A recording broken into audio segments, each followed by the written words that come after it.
خبر شامل کرتے ہیں ہمارے district bureau chief Altaf Tahir کی خصوصی رپورٹ کے مطابق 2 میل منڈی مویشیاں کا شمار پنجاب کی مشہور اور معروف منڈیوں میں ہوتا ہے، جہاں سے کیٹل مینجمنٹ کو سالانہ کروڑوں روپے کی مد میں آمدنی ہوتی ہے۔ 2 میل منڈی مویشیاں میں پنجاب، خیبر پختونخوا اور آزاد کشمیر سے بیوپاری اور کاروباری لوگ بیلوں کی خریداری کے لیے آتے ہیں۔ 2 میل منڈی سے جہاں پر ہر قسم کے جانور ملتے ہیں، وہاں پہ منڈی اب جمعہ بازار کا روپ دھار چکی ہے، جہاں خضرو، اٹک، کوہاٹ اور گرد و نواح کے علاقوں سے لوگوں کی معیشت اس سے جڑی ہوئی ہے۔ لیکن توجہ طلب امر یہ ہے کہ 2 میل کی رابطہ سڑکیں ٹوٹ پھوٹ کا شکار ہیں، جو مویشی منڈی 2 میل تک لوگوں کی رسائی میں شدید سفری مشکلات کا باعث بنتی ہیں۔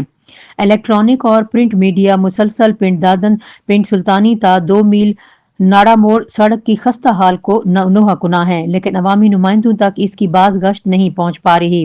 ضرورت اس امر کی ہے کہ 2 میل پنڈ سلطانی تا ناڑا موڑ کارپیٹ سڑک کی تعمیر کر کے 2 میل منڈی تک لوگوں کی رسائی میں آسانی پیدا کی جائے۔